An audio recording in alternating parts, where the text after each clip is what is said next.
নমস্কাৰ ফেসবুক লাইভৰ এই অনুষ্ঠানলৈ মই আপোনালোক সকলোকে আদৰণি জনাইছো পোনপ্ৰথমে মই আপোনালোকক সকলোকে কৃতজ্ঞতা জনাব বিচাৰিছো যে যোৱা 24 তাৰিখে অসমবাসী ৰাইজৰ আশীৰ্বাদত প্ৰধানমন্ত্ৰী শ্ৰী নৰেন্দ্ৰ মোদী ডাঙৰীয়াৰ সন্মুখত তথা ৬২খনতকৈও অধিক ৰাষ্ট্ৰদূতসকলৰ সন্মুখত আমি অসমৰ ঝুমুৰ নৃত্যক বিশ্ব মঞ্চলৈ লৈ যাবলৈ সক্ষম হলো ২৪ তাৰিখৰ অনুষ্ঠান অসমীয়া জাতি গঠনৰ প্ৰক্ৰিয়াৰ এক গুৰুত্বপূৰ্ণ অংগ আছিল বিগত ২০০টা বছৰ জুৰি অসমৰ চাহ বাগিচাৰ লোকসকলে কপালৰ ঘাম মাটিত পেলাই চাহ উৎপাদন কৰি আহিছিল আৰু আমি অসমীয়া লোকসকল পৃথিৱীৰ যতেই নাযাওঁ কিয় অসমৰ চাহ উদ্যোগক লৈ আমি গৌৰৱ কৰোঁ আৰু অসমৰ চাহ আমাৰ বৃহত্তৰ অসমীয়া সমাজৰ পৰিচয় হৈ পৰিছিল কিন্তু যিসকলে আমাৰ বাবে এই গৌৰৱ কঢ়িয়াই আনে যিসকলে অসমৰ চাহ কপালৰ ঘাম মাটিত পেলাই উৎপাদন কৰে এক প্ৰকাৰ ক'ব গ'লে যোৱা ২০০টা বছৰে আমি তেওঁলোকক প্ৰকৃত সন্মান জনাব পৰা নাছিলো ২০০টা বছৰ পিছত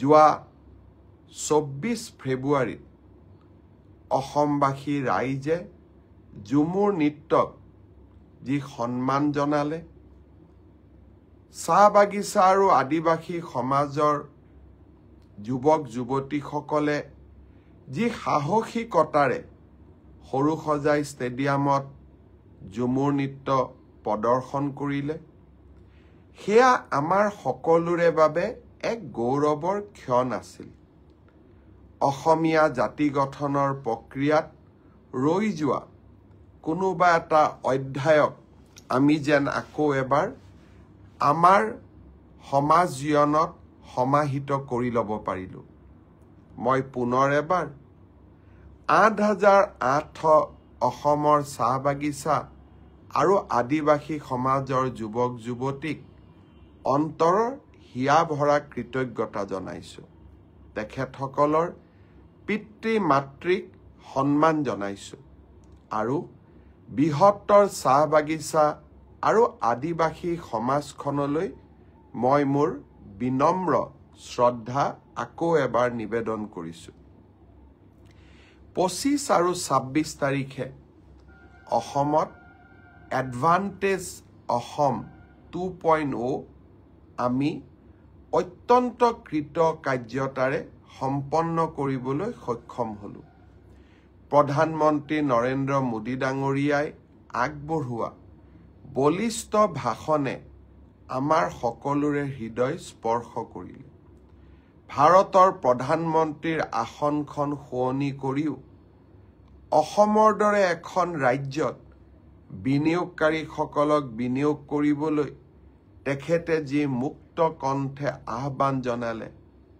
কৰবাত এখন নতুন অসমৰ প্ৰতিচ্ছবি আমাৰ বাবে থৈ গ'ল এখন বলিষ্ঠ অসম সাহসিক অসম ঔদ্যোগিক বাতাবৰণেৰে পৰিপূৰ্ণ অসম এখন নতুন অসমৰ প্ৰতিচ্ছবি নৰেন্দ্ৰ মোদী ডাঙৰীয়াই আমাৰ বাবে থৈ গ'ল ভাৰতৰ বৈদেশিক পৰিক্ৰমা মন্ত্ৰী ডক্টৰ জয়শংকৰ ডাঙৰীয়াই ৬২খন ৰাষ্ট্ৰৰ ৰাষ্ট্ৰদূতক এডভান্টেজ অসমৰ সন্মিলনলৈ লৈ আহি আমাৰ প্ৰচেষ্টাক বিশ্ব দৰবাৰলৈ লৈ গ'ল কেন্দ্ৰীয় মন্ত্ৰী নীতিন গাডকাৰী জ্যোতিৰাদিত্য সিন্ধিয়া হৰদীপ সিং পুৰী পীযূষ গোৱেল সৰ্বানন্দ সোণোৱাল সকলোৱে নিজৰ নিজৰ বক্তব্যত অসমৰ বাবে মেটমৰা সপোন আৰু সম্ভাৰ থৈ গ'ল।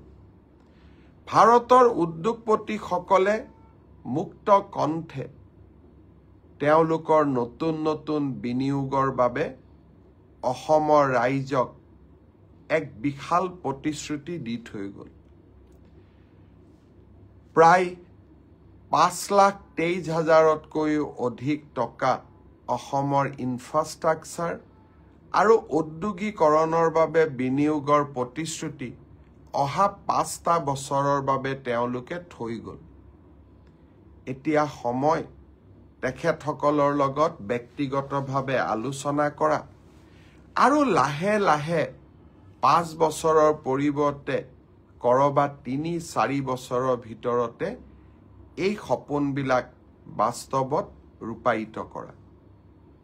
প্ৰতিটো পল প্ৰতিটো ক্ষণ আমি কাম কৰি যাম।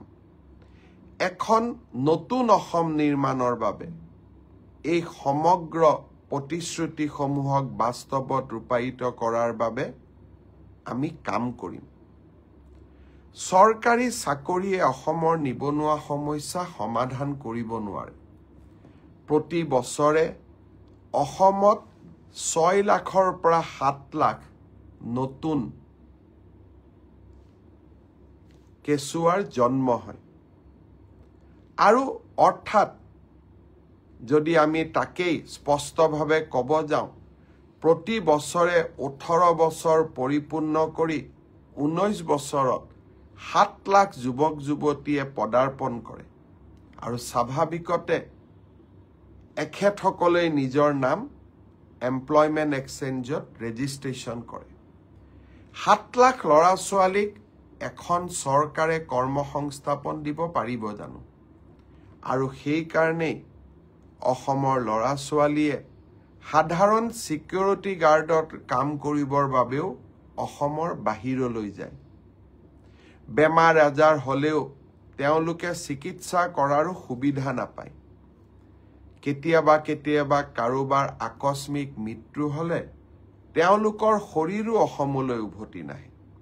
8,000 টকাত অসমৰ বাহিৰত দৰমহা যিসকলে পায় তেওঁলোকে পিতৃ মাতৃৰ বাবে টকা পঠিয়াব পাৰে নে নিজে ভালকৈ দুসাঁজ খাব পাৰে?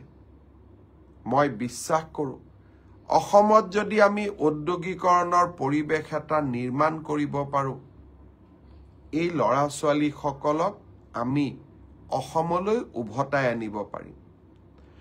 কোনোবা উভতি নাহিলেও আৰু যাতে সন্তান সাধাৰণ চাকৰি কৰিবৰ বাবে বাহিৰত যাব নালাগে তাৰ আমি ব্যৱস্থা কৰিব পাৰিম।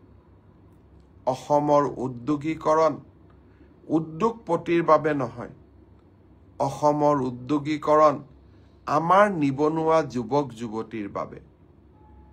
মই আশা কৰিম যিসকল উদ্যোগপতিয়ে অসমত উদ্যোগ স্থাপন কৰিবলৈ আগবাঢ়ি আহিব, যিসকলক আমি বিভিন্ন জিলালৈ লৈ যাম, তেওঁলোকক যাতে আমি সকলোৱে আদৰণি জনাওঁ আৰু তেওঁলোকক আমি অসমত উদ্যোগ স্থাপন কৰিবলৈ অনুমতি দিওঁ। মাত্ৰ 3টা বছৰৰ এক আন্দোলন বিবৰ্জিত পৰিৱেশে আমাক ভাৰতৰ অগ্ৰগামী ৰাজ্যসমূহৰ মাজৰ এখন কৰি আজি আমাক প্ৰতিষ্ঠা কৰিলে। আৰু যদি কেইটামান বছৰ আমি যদি অসমক শান্তিপূৰ্ণভাৱে ৰাখিব পাৰোঁ, আমি যদি আৰু কেইটামান বছৰ আমাৰ ৰাজ্যখনক আমি উৎপাদনমুখী কৰি ৰাখিব পাৰোঁ, আমি এখন নতুন অসম নিৰ্মাণ কৰিব পাৰিম। বিগত কেইটামান দশকৰ অশান্তিয়ে আমাক প্ৰতিযোগিতাৰ পৰা আঁতৰাই লৈ গৈছিল। উৰিষ্যা, কৰ্ণাটক, অন্ধ্ৰপ্ৰদেশ, তেলেংগানা, মহাৰাষ্ট্ৰ, গুজৰাটৰ কথা মই নকলোৱেই বা। কেৱল মাত্ৰ হত্যা হিংসা আন্দোলনৰ দাবানলে আমাৰ ৰাজ্যখনক এখন পিছপৰা ৰাজ্যত পৰিণত কৰিছিল। আমি কিছুমানে আমাৰ ৰাজ্যখন কিমান পিছপৰা তাৰ পৰিসংখ্যা দি ভাল পাওঁ, কিন্তু আমাৰ ৰাজ্যখনক আগবঢ়াই লৈ যাবলৈ আমি কি প্ৰচেষ্টা কৰিব লাগিব তাৰ বিষয়ে আমি নকওঁ, কাৰণ আমি মানুহৰ দুৰ্ভাগ্যক লৈ ৰাজনীতি কৰোঁ। আমি মানুহৰ দুৰ্ভাগ্য আৰু দৰিদ্ৰতাক লৈ ৰাজনীতি কৰোঁ। আমি এখন নতুন অসম বিচাৰোঁ, যিখন অসমত মানুহৰ দৰিদ্ৰতাক লৈ মানুহে ৰাজনীতি নকৰে, মোৰ অসম মাতৃৰ দুৰ্ভাগ্যক লৈ মানুহে ৰাজনীতি নকৰে, যিখন অসমত মানুহে এখন বিকাশৰ স্বপ্নৰে পৰিপূৰ্ণ অসমৰ বাবে ৰাজনীতি কৰিব।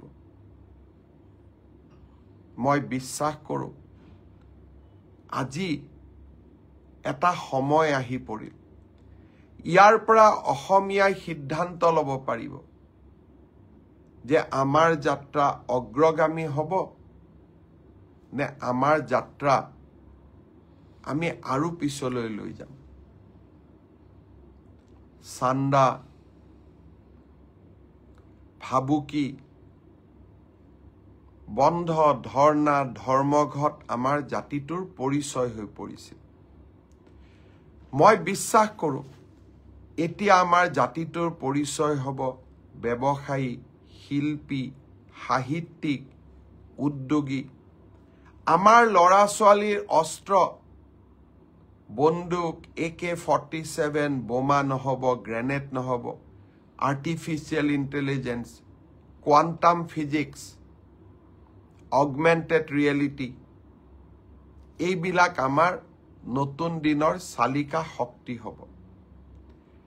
ছিংগাপুৰৰ সৈতে আমি এইবাৰ এডভান্টেজ অসমৰ সময়ত এখন বিশেষ মেমৰেণ্ডাম অফ আণ্ডাৰষ্টেণ্ডিং কৰিছোঁ, যাৰ জৰিয়তে মঙলদৈত নিৰ্মাণ হৈ থকা দক্ষতা বিশ্ববিদ্যালয়খনত ছিংগাপুৰ চৰকাৰে সহায় কৰিব।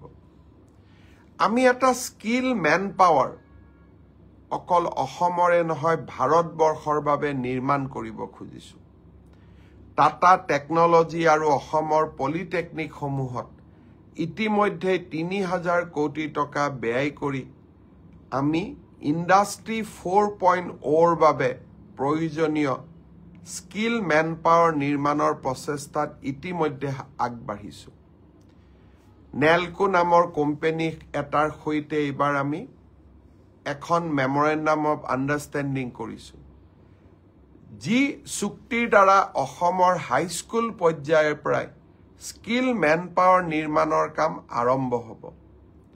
দোচাল্ট নামৰ এটা ইণ্টাৰনেশ্যনেল অৰ্গেনাইজেশ্যনৰ সৈতে, যিয়ে ৰাফেলৰ দৰে বিমান বনোৱাৰ কামত নিজক ব্ৰতী কৰি ৰাখিছে, যিয়ে আমাৰ অসমৰ যুৱক যুৱতীক বিমান আদি নিৰ্মাণৰ সৈতে জড়িত আৰু বিভিন্ন অত্যাধুনিক কামৰ সৈতে জড়িত স্কিল মেন পাৱাৰৰ দিশে আগবাঢ়িবলৈ সাহস আৰু শক্তি দিব।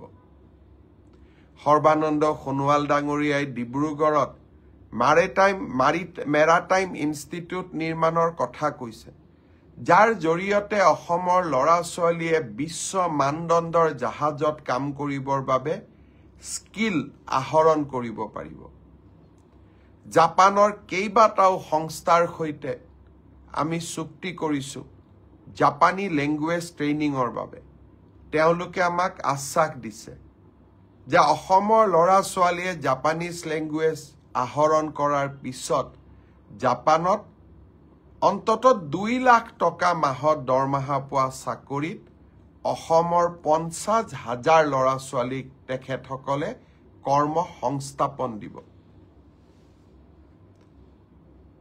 মুকেশ ধীৰুভাই আম্বানী, গৌতম আদানী, টাটাৰ এন চন্দ্ৰশেখৰন, সজ্জন জিন্দাল, প্ৰশান্ত ৰুয়া আদিৰ দৰে উদ্যোগপতিসকলে অসমত একত্ৰিতভাৱে প্ৰায় 2 লাখ কোটি টকা বিনিয়োগৰ আমাক আশ্বাস দিছে।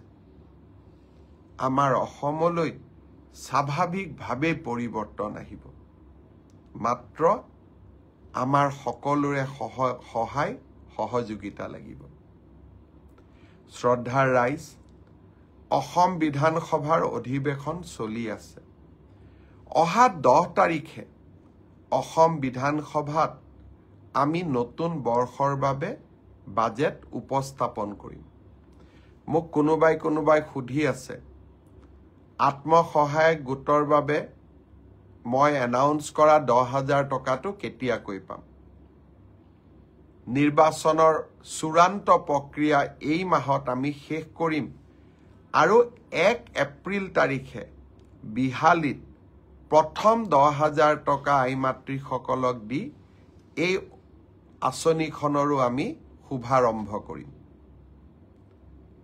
এইবাৰৰ বাজেটটো আমি কেইবাটাও নতুন আঁচনি আপোনালোকৰ বাবে লৈ আহিম যিয়ে অসমৰ দৰিদ্ৰ আৰু মধ্যবিত্তজনক সকাহ দিব প্ৰধানমন্ত্ৰী ডাঙৰীয়াই 12 লাখ টকালৈ যাৰ উপাৰ্জন সি ইনকাম টেক্স দিয়াৰ প্ৰয়োজন নাই তেনে ধৰণৰ ঘোষণাৰে আমাক কেন্দ্ৰীয় বাজেটৰ জৰিয়তে এক বিশাল সকাহ মধ্যবিত্ত ৰাইজৰ বাবে লৈ আহিছিল প্ৰধানমন্ত্ৰী ডাঙৰীয়াৰ আদৰ্শকে সৰুগত কৰি আমাৰ চৰকাৰৰ এই বিত্তবৰ্ষৰ বাজেটতো অসমৰ দৰিদ্ৰ আৰু মধ্যবিত্ত শ্ৰেণীটোৰ বাবে আৰু বিশেষকৈ অসমৰ যুৱ শক্তি আৰু অসমৰ শিক্ষাৰ্থীসকলৰ বাবে আমি কেইবাটাও নতুন পৰিকল্পনা হাতত ল'ম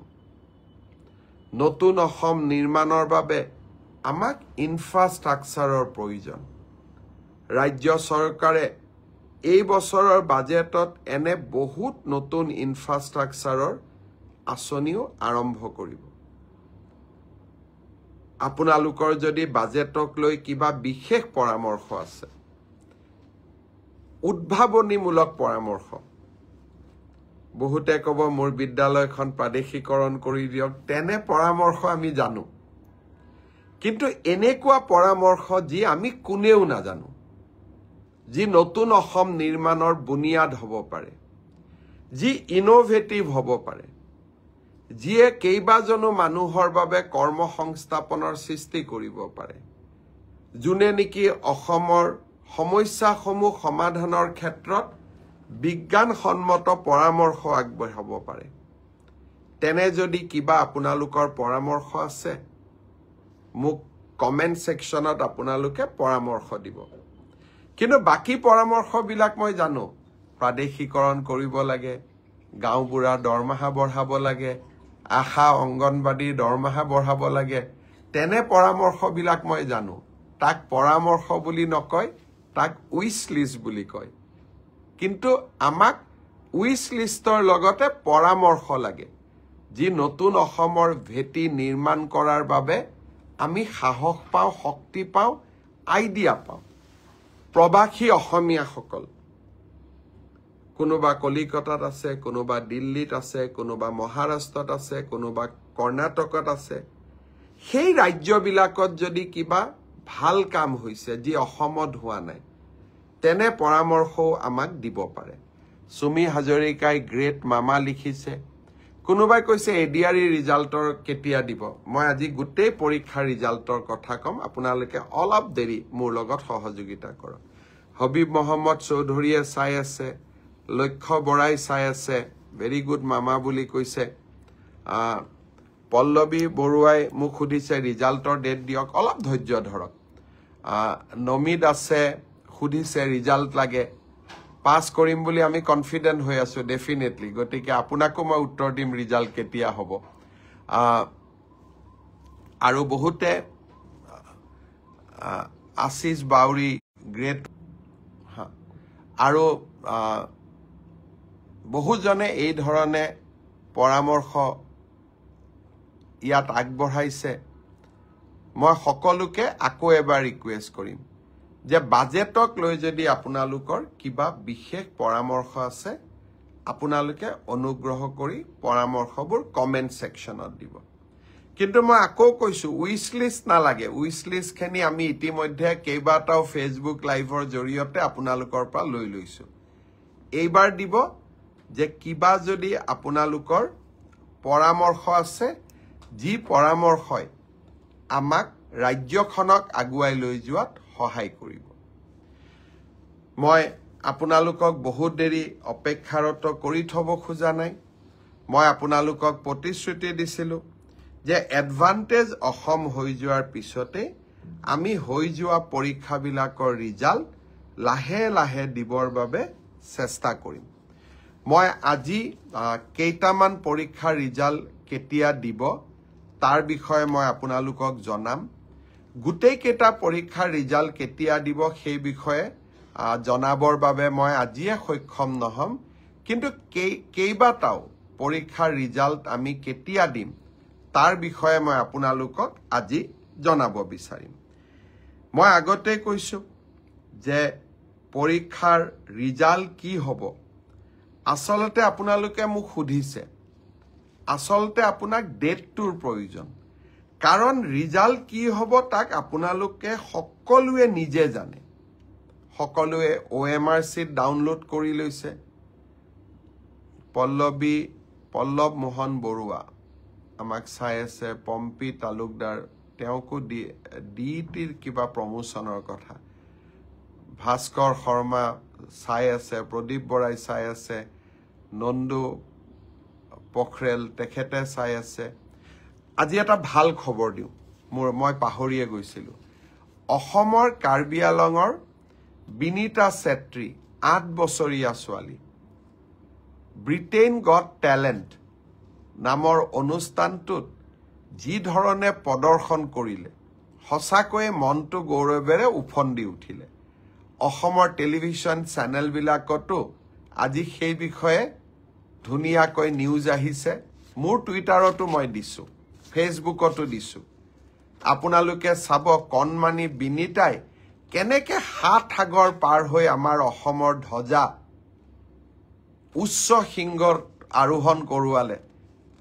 আপোনালোক সকলোৱে তাইৰ অনুষ্ঠান চাব ইমান ধুনীয়া নাচিছে আৰু ইমান ধুনীয়াকৈ স্মাৰ্টলি কথাৰ উত্তৰ দিছে সঁচাকৈয়ে আজি মনবোৰ কৰবাত যেন পূৰ্ণ হৈ উঠিলে বিনিতাৰ সুদীৰ্ঘ আৰু সুন্দৰ জীৱন এটাৰ বাবে মা কামাখ্যাৰ ওচৰত প্ৰাৰ্থনা জনালো এতিয়া মই এটা এটাকৈ ৰিজাল্টৰ ক্ষেত্ৰত আহিব খুজিছো প্ৰথমতে মই অসম আৰক্ষীৰ ৰিজাল্টৰ বিষয়ে আপোনালোকক জনাব খুজিছো মই যতে মিটিঙত যাওঁ আমাৰ ডেকা লৰাবিলাকে মোক এইটোৱে খুদে মামা ৰিজাল্ট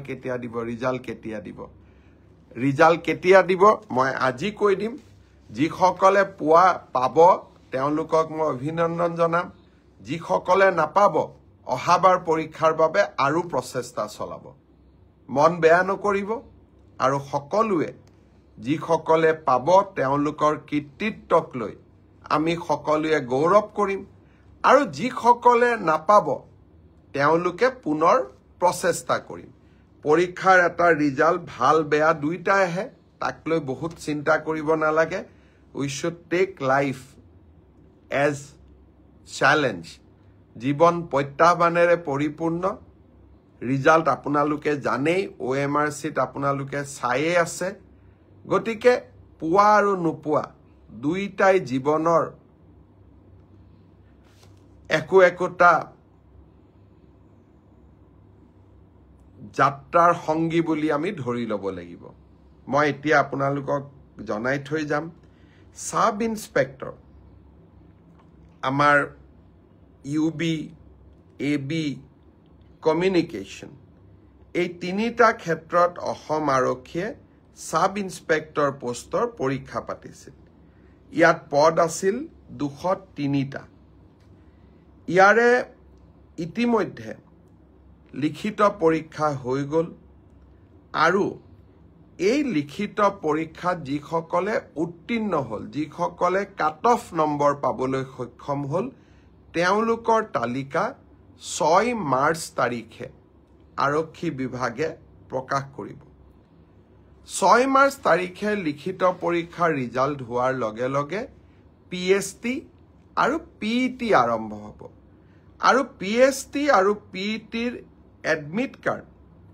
আপোনালোকে 9 মাৰ্চত ডাউনলোড কৰিব পাৰিব আৰু PST আৰু PET 17 মাৰ্চৰ পৰা আৰম্ভ হ'ব। এয়া হ'ল অসম পুলিচৰ সাব ইন্সপেক্টৰ UB, AB আৰু কমিউনিকেশ্যন ইয়াৰ বাবে যি পৰীক্ষা হৈছিল। ইয়াৰ পিছত আমাৰ এটা ডাঙৰ পৰীক্ষা হৈছিল কনষ্টেবল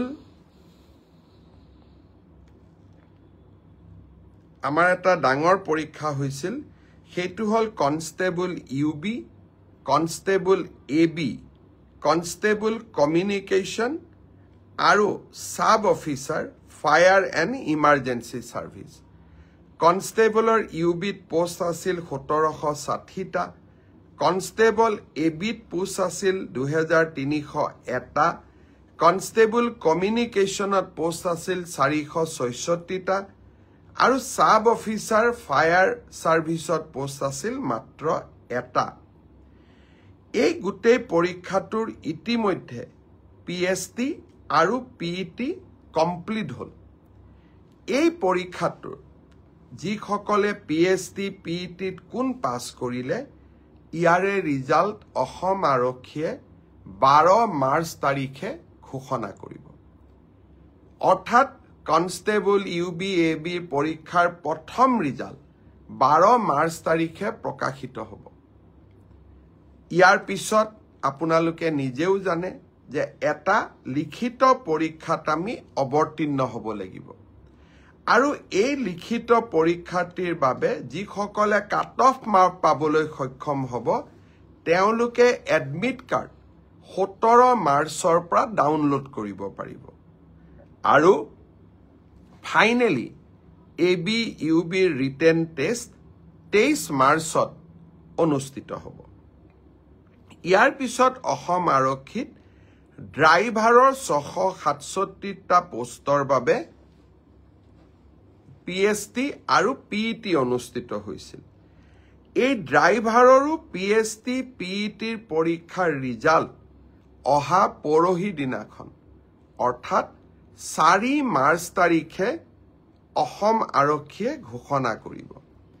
ইয়াৰ পিছত স্বাভাৱিকভাৱে ড্ৰাইভিং টেষ্ট হ'ব আৰু ড্ৰাইভিং টেষ্টৰ পৰীক্ষাৰ বাবে এডমিট কাৰ্ডো 4 তাৰিখৰ পৰা লাভ কৰিব পাৰিব আৰু written test driving test written পিছত হ'ব, প্ৰথমতে ড্ৰাইভিং হ'ব। ড্ৰাইভিং টেষ্ট 10 মাৰ্চত পৰা অনুষ্ঠিত হ'ব। অৰ্থাৎ 4 তাৰিখে PST, PET ৰিজাল্ট দিব, এডমিট কাৰ্ডো 4 তাৰিখে দিব আৰু 10 মাৰ্চৰ পৰা ড্ৰাইভিং টেষ্ট হ'ব আৰু ফাইনেলি ইয়াৰ পিছত এটা লিখিত পৰীক্ষাটো আমি এপিয়াৰ কৰিব লাগিব। এতিয়া মই আহিছো কনষ্টেবল AB, CDO অৰ্থাৎ কামাণ্ডো বেটেলিয়ন এই ক্ষেত্ৰত। ইয়াত পোষ্ট খুব কম আছিল, মাত্ৰ 164টা পোষ্ট আছিল 164, কাৰণ কামাণ্ডো বেটেলিয়নবিলাক নতুন বেটেলিয়ন। ইয়াত ভেকেন্সি অহাৰ এতিয়া প্ৰশ্নটো বহুত কম। কামাণ্ডো বেটেলিয়নৰ ৰিজাল্ট আমি আমাৰ কাট অফ মাৰ্কছ যিটো PST আৰু PETৰ যিটো কাট অফ মাৰ্ক তাক আমি 27 মাৰ্চ তাৰিখে ঘোষণা কৰিম। অৰ্থাৎ কামাণ্ডো বেটেলিয়নৰ 164 পদৰ বিপৰীতে আমাৰ যি ৰিজাল্ট হ'ব কাট অফ মাৰ্কছ এনাউন্স হ'ব 27 মাৰ্চ। তাৰ পিছত এডমিট কাৰ্ড আহিব 1 এপ্ৰিল তাৰিখে আৰু সাইকোমেট্ৰিক টেষ্ট 8 এপ্ৰিলৰ পৰা অনুষ্ঠিত হ'ব। আমাৰ গ্ৰেড 4 অসম আৰক্ষীত 258টা পোষ্টৰ বাবে অনুষ্ঠিত হৈছিল। গ্ৰেড 4 পৰীক্ষাৰ PST, PET হৈ গ'ল আৰু কেইটামান হ'ব বাকী আছে, 15 মাৰ্চলৈকে চলিব। সেই ইয়াৰ PST, PETৰ ৰিজাল্ট আমি দিওঁতে কিছু পলম হ'ব, 30 এপ্ৰিল পাবগৈ। এয়া হ'ল অসম আৰক্ষীৰ সম্পৰ্কত আপোনালোকে জানিব বিচৰা তথ্য। ইয়াৰ পিছত বহুত ল'ৰা ছোৱালীয়ে মোক সুধি আছে যে এডিআৰই ৰিজাল্ট কেতিয়া দিব। এডিআৰই ৰিজাল্ট 7 মাৰ্চ শুক্ৰবাৰে আমাৰ গ্ৰেড 3 আৰু গ্ৰেড 4ৰ যি আমাৰ ৰিক্ৰুটমেণ্ট কমিশ্যন আছে তেওঁলোকে ঘোষণা কৰিব। যিমান কেইটা পদ আছে তাৰ বিপৰীতে 2জনকৈ ল'ৰা ছোৱালীক এই পৰীক্ষাত উত্তীৰ্ণ হ'ব আৰু তেওঁলোকৰ মাজত পৰৱৰ্তী সময়ত ৰিটেন টেষ্ট অৰেল অনুষ্ঠিত হ'ব। অৰ্থাৎ লিখিত পৰীক্ষাৰ ৰিজাল্ট গ্ৰেড 3 আৰু গ্ৰেড 4 আমি 7 মাৰ্চ তাৰিখে ঘোষণা কৰিম। এটা পোষ্টৰ বিপৰীতে 2জনকৈ ল'ৰা ছোৱালীয়ে এই লিখিত পৰীক্ষাত উত্তীৰ্ণ হ'ব। শেষৰ নম্বৰটোত যদি বেছি ল'ৰা ছোৱালীয়ে একেটা নম্বৰে পায় তেতিয়াহ'লে হয়তো 3000 পোষ্টৰ বিপৰীতে মই ধৰি ল'ব কৈছোঁ 6000 ল'ৰা ছোৱালী পাছ কৰিব লাগে, কিন্তু একেটা নম্বৰ যদি বহু পৰীক্ষাৰ্থীয়ে লাভ কৰে তেতিয়াহ'লে একে নম্বৰ পোৱা ল'ৰা ছোৱালীসকলেও পৰীক্ষাটোত ডেফিনেটলি পাছ কৰিব। অৰ্থাৎ আমি যদি ধৰি লওঁ 50 is a cut off mark, কিন্তু 50 যদি 50জন ল'ৰাই নম্বৰ পাইছে তেতিয়াহ'লে 50জন ল'ৰায়ে লিখিত পৰীক্ষাত পাছ কৰিব। গতিকে 1:2 বুলি ক'লেও 1:2 একেবাৰে গ্ৰামাটিকেল চেন্সত নহ'ব, হয়তো 2-4জন ল'ৰা ছোৱালীয়ে বেছিকৈও পাছ কৰিব। এডিআৰইৰ পৰীক্ষালৈ তাৰ ৰিজাল্ট কি হ'ব তাক আপোনালোকে জানেই। সেইবাবে মই যিসকলে পাছ কৰিব তেওঁলোকক অভিনন্দন জনাইছোঁ, যাতে অৰেলৰ বাবে তেওঁলোক সাজু হ'ব পাৰে। আৰু যিসকলে পাছ নকৰিব আমি পুনৰ এই বছৰৰ শেষৰ ফালে নতুন বিজ্ঞাপন দিয়াৰ বাবে চেষ্টা কৰিম। আপোনালোকে আৰু এবাৰ পৰীক্ষাত অৱতীৰ্ণ হ'ব। আৰু লগতে অসমত উদ্যোগসমূহো আহিব। মুখ্যমন্ত্ৰীৰ আত্মনিৰ্ভৰ অসম অভিযানো আছে। আমি নিজকে তৃতীয় আৰু চতুৰ্থ বৰ্গত নহ'লেও বেলেগ ধৰণেও জীৱন সফল কৰাৰ বাবে আমি প্ৰচেষ্টা কৰিম। বহুত ল'ৰা ছোৱালীয়ে মোক কৈ থাকে যে চতুৰ্থ শ্ৰেণীৰ পৰীক্ষাত BA পাছ কৰা ল'ৰাইও পৰীক্ষা দিছে। এতিয়া কথাটো হ'ল আমি কোনোবাই যদি নিজকে চৰকাৰক ফাঁকি দি পৰীক্ষা দিয়ে তদন্ত নোহোৱালৈকে মুখ্যমন্ত্ৰীয়ে গম পাব নোৱাৰে। কেতিয়াবা আপোনালোকে এনেকে মোক ফেচবুকত লিখে, টুইটাৰত লিখে যেন মই চব গম পাওঁ। কোনোবা ল'ৰা এজনে যদি BA পাছ কৰিও নিজৰ যোগ্যতাটোক লুকুৱাই পেলাই চতুৰ্থ শ্ৰেণীৰ পৰীক্ষাত আবেদন কৰে, মুখ্যমন্ত্ৰীজনে কেনেকে গম পাব? আপোনালোকে খবৰ দিব। আপোনালোকক আমি সুবিধা দিম যে এনে যিসকল লোকে আপোনালোকে দেখিব যে লিখিত পৰীক্ষাত পাছ কৰিছে কিন্তু এডুকেশ্যনেল কোৱালিফিকেশ্যনক তেওঁলোকে লুকুৱাই ৰাখিছে, আমি সুবিধা দিম আপোনালোকক অভিযোগ দিয়াৰ বাবে, যাতে অৰেল পৰীক্ষা হোৱাৰ আগতে বা মৌখিক পৰীক্ষা হোৱাৰ আগতে আমি আপোনালোকৰ অভিযোগবোৰ নিৰ্দিষ্ট ইউনিভাৰ্চিটি লগত কথা পাতি আপোনালোকৰ অভিযোগবোৰ যাতে আমি নিষ্পত্তি কৰিব পাৰোঁ। আৰু এটা পৰীক্ষাৰ বিষয়ে মই জনাব খুজিছোঁ, সেইটো হ'ল post graduate teacher. Post graduate টিচাৰৰ ক্ষেত্ৰত মোক বহুতে সুধি আছে ৰিজাল্ট কেতিয়া দিব। কিন্তু পোষ্ট গ্ৰেজুৱেট টিচাৰৰ পৰীক্ষা হৈ যোৱাৰ পিছত ইয়াৰ যি আনচাৰ কি আছিলে সেই এনচাৰ কি আপোনালোকৰ সন্মুখত আমি দিছিলোঁ। আপোনালোকৰ মাজৰে বহুজনে এই এনচাৰ কিখিনিক প্ৰত্যাহ্বান জনাইছে, অৰ্থাৎ চেলেঞ্জ কৰিছে 2-3টাৰ ক্ষেত্ৰত। ইয়াৰ ক্ষেত্ৰত সিদ্ধান্ত ল'বলৈ 11 মাৰ্চ তাৰিখে এক্সপাৰ্ট কমিটি তেওঁলোকে এখন বৈঠক আহ্বান কৰিছে যে যিসকলে এনসাৰ কি চ্যালেঞ্জ কৰিছে তেওঁলোকৰ যি আমাক কৈছে যে আপোনালোকৰটো ভুল আমাৰটো শুদ্ধ প্ৰতিখন আবেদন আমি পুংখানুপুংখভাৱে বিবেচনা কৰিব লাগিব যাতে আমাৰ ভুল হলেও আমি শুদ্ধ কৰি নিজকে ল'ব পাৰো দিলীপ শইকীয়া ডাঙৰীয়া আমাৰ অসম ৰাজ্যিক বিজেপিৰ সভাপতি তেখেতেও এই ব্ৰডকাষ্ট চাই আছে দিলীপ শইকীয়া ডাঙৰীয়াক মই বহুত ধন্যবাদ জনাইছো যে আপুনি এই ব্ৰডকাষ্ট চোৱাৰ বাবে অলপ সময় উলিয়াইছে আপোনাক বহুত ধন্যবাদ জনাইছো এতিয়া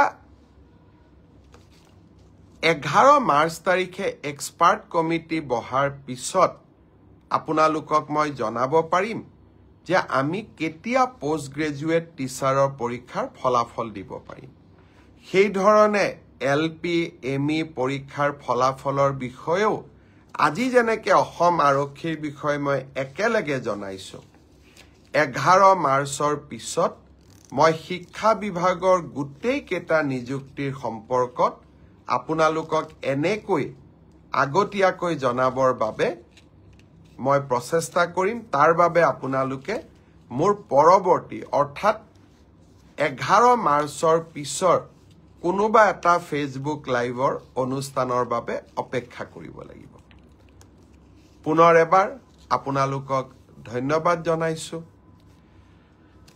প্ৰায় 12,500 ব্যক্তিয়ে এই ফেসবুক লাইভ অনুষ্ঠান প্ৰত্যক্ষভাৱে চাই আছে জিতু দাস ডাঙৰীয়াই লিখিছে গ্ৰেড সিএম এইচবিএছ স্যাৰ মৰমখেনি লৈছো কিন্তু মইতো গ্ৰেড হ'ব নোৱাৰো টিকা কেশৱ তিমিসা তেওঁ গুড ইভিনিং দিছে ৰমেন্দ্ৰ নাৰায়ণ কলিতা আমাৰ বিধায়ক তেখেতে এই ফেসবুক লাইভ অনুষ্ঠান চাই আছে মই ধন্যবাদ জনাইছো মন্ত্ৰী পীযুষ হাজৰিকাই এই ফেসবুক লাইভ অনুষ্ঠান চাই আছে তেখেতকো মই ধন্যবাদ দিছো অনিল কুমাৰ কুতুম তেখেতে ফেসবুক লাইভ চাই আছে মই ধন্যবাদ জনাইছো মনীষ ভৰালী ধন্যবাদ জনাইছো আফসাৰ আলী ধন্যবাদ জনাইছো হবিদ মোহাম্মদ চৌধুৰী ধন্যবাদ জনাইছো লক্ষ্যজিত বৰদলৈ ধন্যবাদ জনাইছো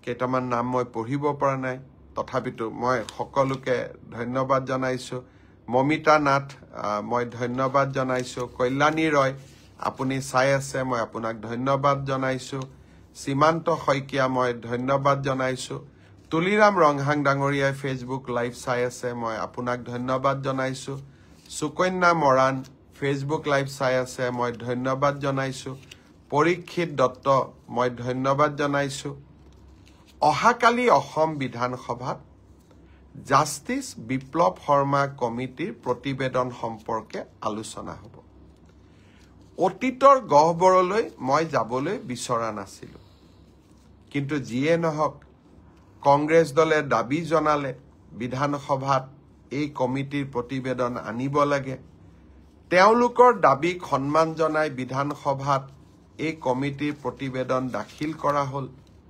অহাকালি এই কমিটিৰ প্ৰতিবেদনখন সদনত আলোচনা হ'ব আজি আমি নিযুক্তিৰ কথা কৈছো অসমৰ যুৱক যুৱতীৰ ভৱিষ্যতক লৈ কংগ্ৰেছ দলে কেনেকৈ হেতালি খেলিছে আৰু এক পংকিল পৰিবেশৰ মাজত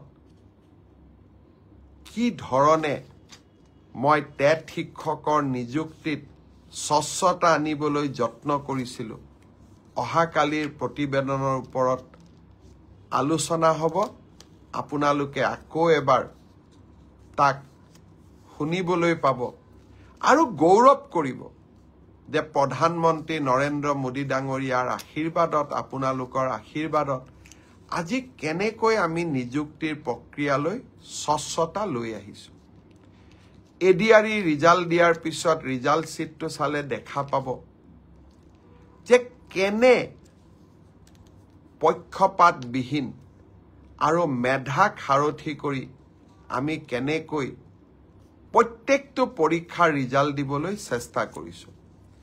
যোৱা কেইদিনমান আগত অসম লোকসেৱা আয়োগৰ পৰীক্ষাত কৃতিত্ব সহকাৰে উত্তীৰ্ণ হোৱা যুৱক যুৱতীসকলক নিযুক্তি পত্ৰ দিওঁতেও মই প্ৰত্যক্ষ কৰিছিলোঁ যে কেনেকৈ অসমৰ মধ্যবিত্ত আৰু দৰিদ্ৰ সমাজখনৰ সপোনবিলাক আমাৰ চৰকাৰে মেধাৰ ভিত্তিত নিযুক্তিৰে পূৰ্ণ কৰিবলৈ সক্ষম হৈছে। তেনে যাত্ৰা অব্যাহত থাকিব। শেষত এডিআৰই পৰীক্ষাৰ ৰিটেনৰ পিছত বহুজনে হোৱাটছআপ যোগে আপোনালোকৰ এডমিট কাৰ্ডসমূহ মোৰ ওচৰলৈ পঠিয়াইছিল সহায় বিচাৰি। বহুজনে ব্যক্তিগতভাৱে লগ পায়ো মোক এডমিট কাৰ্ড দিছিলে যে মামা দাদা পাৰিলে সহায় কৰি দিব। মই বিনম্ৰতাৰে আপোনালোকৰ ওচৰত ক্ষমা খুজিছোঁ। আপোনালোকৰ এই অনুৰোধ মই ৰাখিব নোৱাৰিলোঁ, কাৰণ মেধাৰ ভিত্তিত নিযুক্তি আৰু মেধাৰ ভিত্তিত এডিআৰই পৰীক্ষা সম্পন্ন কৰাৰ বাবে আমি প্ৰতিশ্ৰুতিবদ্ধ। আশা কৰোঁ আপোনালোকে মোৰ অক্ষমতাক আপোনালোকে বুজি পাব আৰু আপোনালোকে মোক যেন কোনো কাৰণে বেয়া নাপায়।